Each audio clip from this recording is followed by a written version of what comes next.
Hi hello అండి, నేను మీ ఆమెని. మీకైతే ఈరోజు లైనింగ్ బ్లౌజ్ కటింగ్ అనేది ఈజీగా చూపించబోతున్నాను. మీకు ఇంతకుముందు వీడియోస్లో చూసినట్టయితే అర్థమవుతుంది.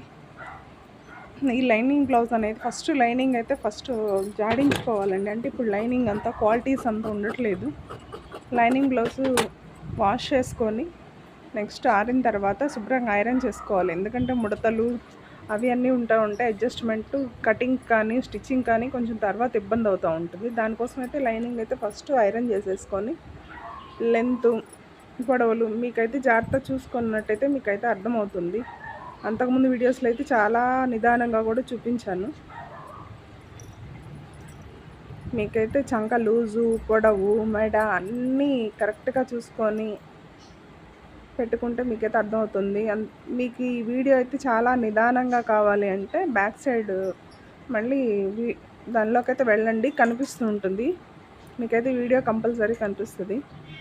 సేమ్ అదే మెథడ్లో, కాకపోతే లైనింగ్ బ్లౌజ్ ఏంటి అనేది కొంచెం మెడ అంటే వీళ్ళకి పైపింగ్ అదేం లేదు. పైపింగ్ ఉన్న ఆల్మోస్ట్ కింద అవుతుంది, కిందకి వెళ్తుంది. ఇదేమో నెక్ వేస్తాము, జస్ట్ మామూలు ప్లెయిన్ బ్లౌజ్ అయితే ఎలా వేస్తామో అలాగే ఇది లైనింగ్ బ్లౌజ్ స్టిచ్చింగ్ కూడా అయితే మీకు చూపిస్తాను నేను తర్వాత వీడియోలో. అయితే ఇప్పుడు ప్రజెంట్ అయితే కటింగ్ వరకు చూపిస్తున్నాను. బ్యాక్ సైడ్ కటింగ్ అంతా చూసారు కదా. మీకు అర్థం కాకపోతే కనుక మళ్ళీ నెక్స్ట్ వీడియోలోకి వెళ్ళండి, చాలా నిదానంగా ఉంటుంది కటింగ్ అయితే. ఓల్డ్ వీడియోలోకి వెళ్ళినట్టయితే కనిపిస్తుంది. మీకు హ్యాండ్ కూడా చాలా ఇబ్బంది పడవసరం లేదు. అదిగోండి, అది జస్ట్ ఏంటంటే లేస్ వస్తుంది ఆ బ్లౌజ్కి అయితే. దానికోసం అయితే కొంచెం వదిలిపెట్టాను అనమాట. చేతి పనికి అయితే కాదు ఇది, ఎందుకంటే చేతి పని అయితే కాదు. చేతి పని కాకుండా లేస్ వేయడం కోసమని జస్ట్ కొంచెం అది వెనక తిప్పేసి లేస్ వేసేయడము. నెక్స్ట్ వచ్చేసరికి హ్యాండ్స్ కూడా అయిపోయినాయి కదండి. అంటే క్రాస్ కటింగ్ వచ్చేసరికి ఇప్పుడు హ్యాండ్ క్రాస్ తీయలేదు అని అనుకోవద్దు. ఎందుకంటే నేనైతే స్టిచ్చింగ్ లైనింగ్ కూడా జాయింట్ చేసిన తర్వాత అప్పుడు క్రాస్ తీస్తాను. అందుకని అదే అలవాటు ప్రకారం అయితే అలా తీసాను.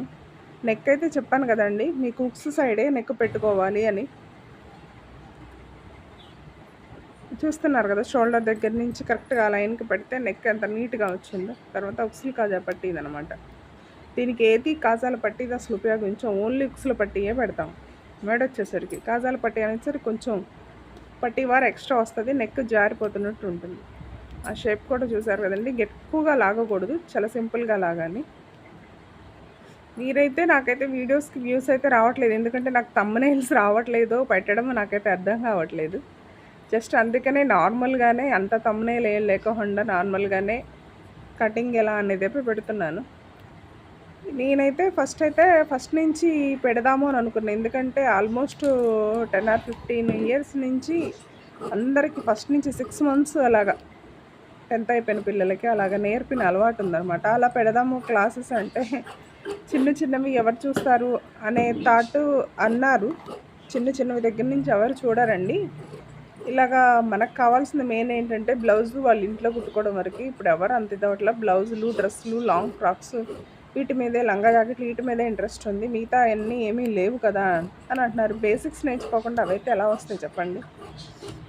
నేనైతే అనుకుంటున్నాను చిన్నగా ఎనీ 1 షార్ట్స్ అయినా పెడదాము చిన్న వాటివి అని అనుకుంటున్నాను. నేనైతే ట్రై చేస్తాను. స్టిచ్చింగ్స్లో ఇవైతేనేమో నాకు almost కుదరట్లేదనమాట.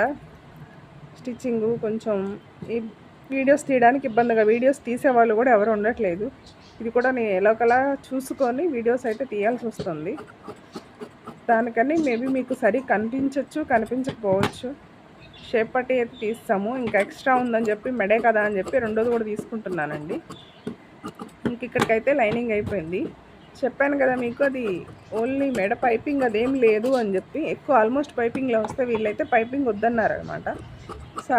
Sari colour piping cloth దొరకలేదు అని. మెడ ముక్కలు, ఉక్సులు పట్టి, కాజాలు పట్టి ఇవన్నీ కట్ చేసుకొని అయితే పక్కకు పెట్టుకున్నాను. ఇప్పుడు చూసారు కదా సన్న లేస్ వస్తుంది.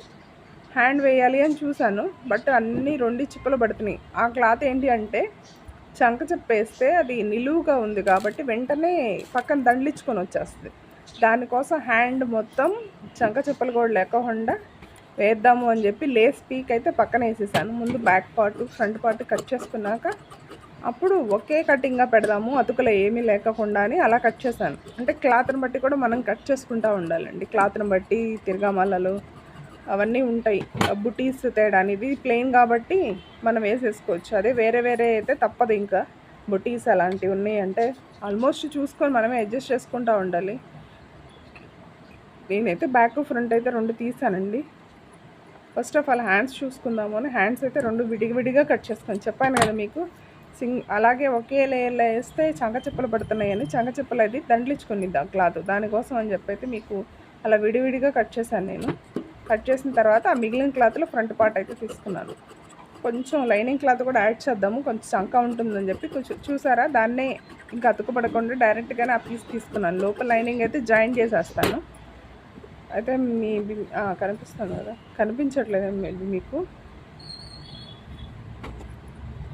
ఫ్రంట్ పార్ట్ అయితే తీసుకొని షేప్ పెట్టి ఇంకంత అయితే తీసేసుకున్నాను. ఇదైతే మీకు వీడియోలో అయితే నెక్స్ట్ లైనింగ్ బ్లౌజ్ స్టిచ్చింగ్ కూడా అలానే చూపిస్తాను, ట్రై చేస్తాను వీడియో పెట్టడానికి. చూడండి షేప్ పట్టి అనేది ఇంకా మనకి ఆ క్లాత్ ఉన్న దాంట్లోనే మనం అడ్జస్ట్ చేసుకొని తీసుకోవాలి. ఒక్కొక్క క్లాత్ అడ్డం వస్తుంది, నిలువు వస్తుంది. ఒక్కొక్క దాంట్లో అయితే మేబీ షేప్ పట్టీలు కూడా రావు, పర్సనాలిటీని బట్టి అయితే. నేనైతే అడుగును కొంచెం తక్కువ ఉన్నా కానీ అది పైకి వేసి ఇది లోపలికి వేసేస్తాం కదా అని చెప్పి దాన్ని అయితే షేప్ పట్టి తీసేసుకున్నాను. ఓకే అండి, నా ఛానల్ అయితే మీకు ముందు వీడియోస్ కావాలి అనుకుంటే నా ఛానల్ అయితే సబ్స్క్రైబ్ చేసుకోండి, షేర్ చేయండి. Blouse cutting